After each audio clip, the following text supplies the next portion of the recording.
Good evening. These are tonight's main stories. The EU government presented the union budget today. Finance Minister Horst Dinkelbaum announced substantial reductions in regional subsidies. And the outbreak of tuberculosis at the Bergesen rest home is now under control. Avia Presto is going to establish an air service between Stavanger and Trondheim, and the Stavanger oyster has become increasingly popular in Indonesian sushi bars. The news are brought to you by DinoLife. See you at DinoLife. Finance and Region Minister Horst Dinkelbaum has announced substantial cuts in regional subsidies.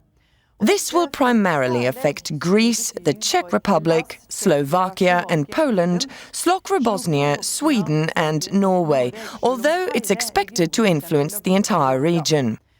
The opposition accuses the EU government of impoverishing the regions and warns that these measures be challenged on various levels. In a comment to Regio News, Sigfred Martinsen of the City Party in the Oslo region says that this signifies a fundamental change in European domestic policy.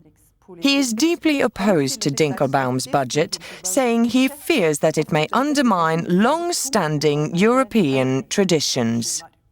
The tuberculosis epidemic that broke out in the Bergesen rest home 3 days ago now seems under control. A nurse who had visited his family in Bessarabia seems to have been the source of the infection. We visited the rest home this morning and met some angry residents.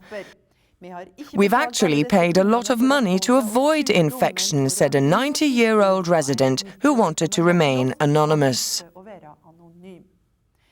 Today, Dragan Boller accused the regional officer of not being resolute enough. Stavanger must make better use of the regional officers and put pressure to bear on the European Union in order to step up the aid program on the Balkans, he said. It cannot be left solely to the Department of Health and Social Services. We have to avail ourselves of existing political channels and try to solve the problems on hand, says the opposition leader in the regional council. The regional officer was not available for a comment. There has been no air services between Stavanger and Trondheim since Pentagonal Tog AS started operating their 5.5-hour train service 10 years ago. But now Avia Presto looks set to start operating air services between the two towns, following intense lobbying in Brussels and Sola. Avia Presto was established in the Alp-Adria region 20 years ago and has since specialized in regional air services, like the one put into place between Stockholm and Gothenburg last year. We welcome the competition. With airport train services, they might be able to shorten the journey by about 1 hour, but I think we surpass them when it comes to comfort. People don't want to rush about when they can relax or get some work done in our carriages. These are the words of information manager Tore Silnes in Pentagonal Tog.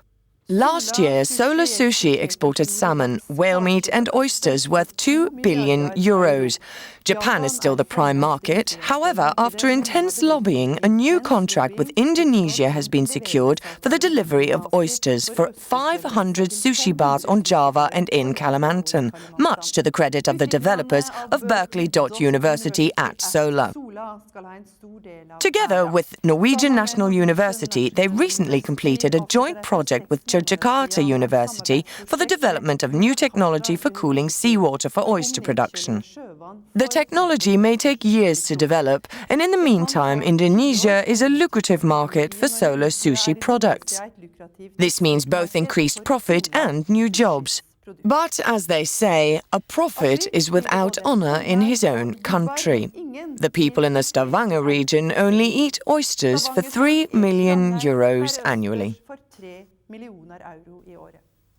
The news are brought to you by DinoLife. See you at DinoLife. Now regional news. Oslo has at last become a city by international standards, according to Regional Secretary Lebeth Gardestad, who spoke to an enthusiastic crowd at the opening of the Atlantic Centre at Sjusjøya in the Oslo Fjord. Atlantic Centre is one of Europe's largest congress centres, built with the support of Statoil Art Foundation.